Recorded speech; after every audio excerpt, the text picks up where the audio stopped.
What is the one thing, Cortez, that you said that Dre should do? Take me in the studio and help me cut an album with him about how rough life is. Okay. As a divorcee. Okay. And you know what? I think in some manner, your prayers have been answered, Cortez.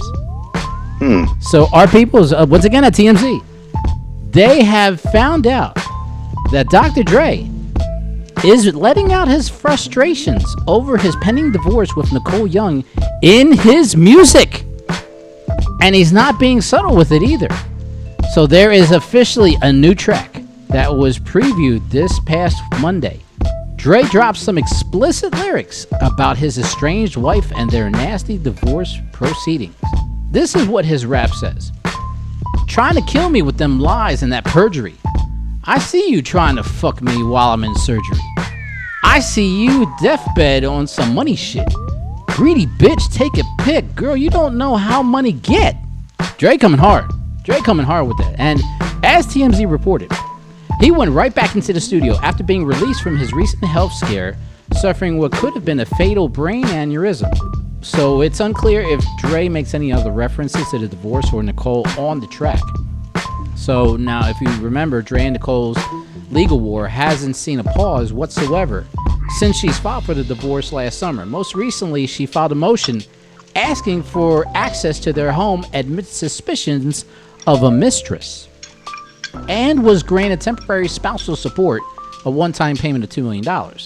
So in the meanwhile, Dre accused her of siphoning funds from one of their business accounts, which is being investigated by law enforcement. So it's safe to say it's been nasty, and you can hear it in Dre's verse. Cortez, I'm going to let you have this because you have been wishing for this, and your wish has come true. Yes, I don't know what the title of this album going to be, because you can't call it Chronic 2 because he's a little older now, you know what I'm saying? He's a lot more older. It could be called Divorcee 1 or whatever, man. But yeah, that's as an artist, myself as an artist, that's what I do, man. If I have issues, I channel it into my work, man. Okay. Because it's healthy. It's healthy to do it that way. Yes. Because you decide to do it the other way, you're going to get locked up. Yeah, that's true. That is very true. Yes, you got options, folks. You don't have to. You have to go out here. You have a nasty breakup with your spouse or whatever. Mm-hmm. What you gonna do? You gonna go by and bust her windows out? What are you gonna do? Go in the studio. You go to the studio or channel that energy into something positive and productive. So you know what I'm saying. It heals you better.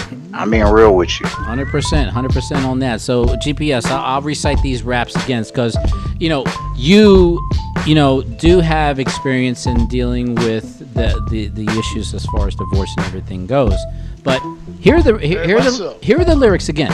Trying to kill me with the lies and that perjury. I see you fucking with me while I'm in surgery. In ICU death on some money shit. Greedy bitch, take a pic. You don't know how money get. Well, I tell you, look, let me tell you something. I went through my divorce, but, when I went through mine, I was just as strong as an earner as my ex-wife was. Mm-hmm.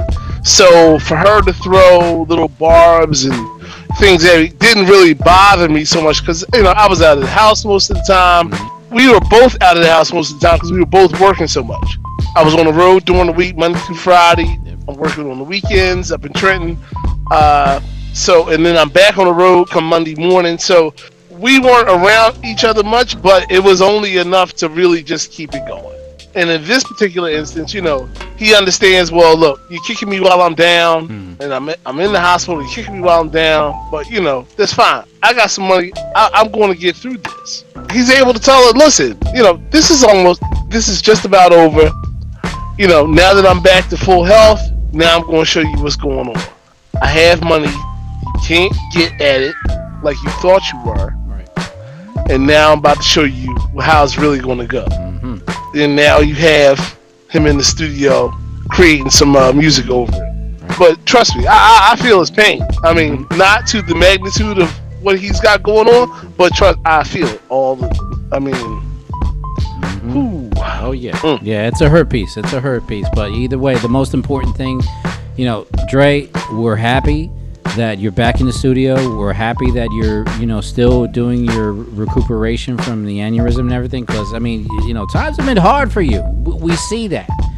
And this is your medium, Cortez. And back me up if you will. This is his medium to unleash all of that frustration, all of that pain and everything like that, and doing something creative. We don't know if it's going to be positive, the whole song itself, but it's still creative. And he's always had that creativity since the drop, since the beginning. No, that's his outlet. He needs that. Dre is good in the studio.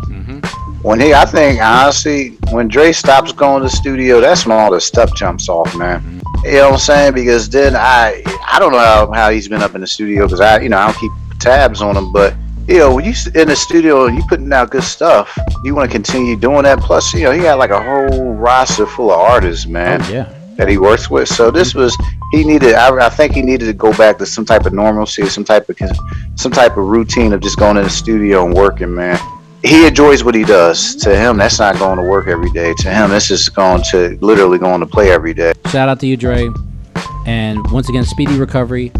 And we'd like to hear this, and I'm gonna do my research here, and I'm gonna look up this song and everything like that. So we definitely want to play it for cool hearts here at the show. But keep it going, do what you need to do, Dre, and we're definitely 100% for you.